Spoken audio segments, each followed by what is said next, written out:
নমস্কার। প্রথমেই রাজ্যের মাননীয় মুখ্যমন্ত্রীকে আমি আমার ব্যক্তিগত পক্ষ থেকে এবং আমাদের সামাজিক সংস্থার পক্ষ থেকে অনেক অনেক ধন্যবাদ জানাচ্ছি যে মাননীয় মুখ্যমন্ত্রী এইভাবে কালকে নেশা কারবারিদের বিরুদ্ধে রুখে দাঁড়িয়েছেন।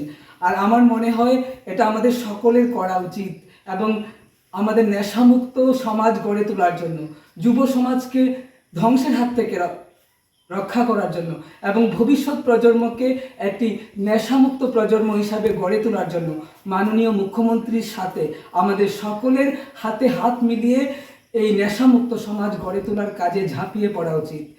আপনারা দীর্ঘদিন ধরে জানেন যে হয়তো অনেকে জানেন, হয়তো অনেকে জানেন না যে এই পীযূষ কান্তি রায় ত্রিপুরার রাজ্যে পদযাত্রা করিয়ে দিয়েছে, হেঁটে হেঁটে প্রচার করেছে নেশামুক্ত সমাজ গড়ে তোলার জন্য এবং নেশা কারবারিদের বিরুদ্ধে মানুষকে সচেতন করার জন্য। তো অনেকেই দেখেছেন, অনেকেই জানেন, তো আমি চাই আসুন এই নেশামুক্ত সমাজ গড়ে তোলা আমি মনে করি শুধু সরকারের একার দায়িত্ব নয়, সমাজের প্রত্যেকটি মানুষের দায়িত্ব। দেখুন, নেশার কারণে আজ পরিবার ধ্বংস হচ্ছে, মা বাবা তার সন্তান হারাচ্ছে এবং নেশামুক্তি কেন্দ্র গড়ে উঠছে যেখানে নেশার মুক্ত করতে গেলে প্রচুর টাকা খরচ করতে হচ্ছে। কেন আমরা সেই নেশাকে ধরবো যে নেশা আমাদের জীবনকে ধ্বংস করে দেয়, যে নেশা আমাদের টাকা নষ্ট করে, যে নেশা আমাদের মান সম্মান নষ্ট করে, যে নেশা আমাদের পরিবারকে ধ্বংস করে, যে নেশা আমাদের সমাজকে ধ্বংস করে। সবার কাছে আমি হাত জোর করে অনুরোধ করছি, নেশা থেকে দূরে থাকুন, নেশামুক্ত সমাজ গড়ে তুলতে এগিয়ে আসুন এবং যুব সমাজকে রক্ষা করুন। এবং যুব সমাজের কাছে আমার একটাই অনুরোধ যে সেটা ড্রাগসের মতো নেশা হোক বা সামান্য তিরঙ্গার মতো নেশা হোক, যে কোনো নেশাই কিন্তু স্বাস্থ্যের পক্ষে ক্ষতিকর। তো আমি সবার কাছে হাত জোর করে অনুরোধ করছি, যে কোনো ধরনের নেশাকে বর্জন করুন এবং সুস্থভাবে বাঁচুন। আসুন আমরা সবাই মিলে ভবিষ্যৎ প্রজন্মকে একটি নেশামুক্ত প্রজন্ম হিসেবে গড়ে তুলি।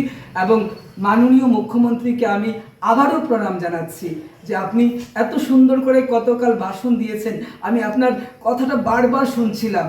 সত্যি আমি আপনাকে যদি সামনে পেতাম আপনার চরণ ছুঁয়ে একটা প্রণাম করতাম যে সত্যি আপনার হাত ধরে যদি দেশ নেশামুক্ত হয়, রাজ্য নেশামুক্ত হয়, রাজ্যের যে যুবকরা এইভাবে ধ্বংসের পথ বেছে নিচ্ছে তাদেরকে যদি আমরা রক্ষা করতে পারি, সত্যি মনে করব আমাদের মানব জীবন ধন্য। এবং আমরা এখান থেকে শপথ নিচ্ছি, আমাদের যে ছাত্রছাত্রীরা রয়েছে তারাও আমার সাথে শপথ করবে। বলো সবাই। মাননীয় মুখ্যমন্ত্রী, আপনাকে ধন্যবাদ। আপনার এই নেশামুক্ত ত্রিপুরা বা নেশামুক্ত সমাজ গড়ে তোলার জন্য আমরা আপনার পাশে রয়েছি।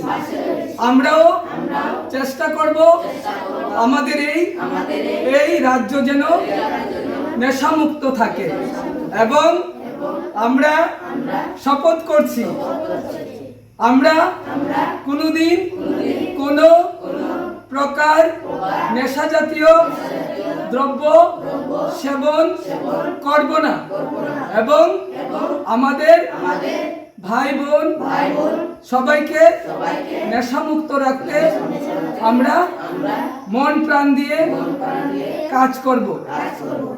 মাননীয় মুখ্যমন্ত্রীকে আবারও আমার প্রণাম। আপনি ভালো থাকবেন, সুস্থ থাকবেন এবং এইভাবেই নেশামুক্ত সমাজ গড়ে তোলার জন্য আমাদেরকে অনুপ্রাণিত করবেন, আমাদের পাশে থাকবেন। ধন্যবাদ।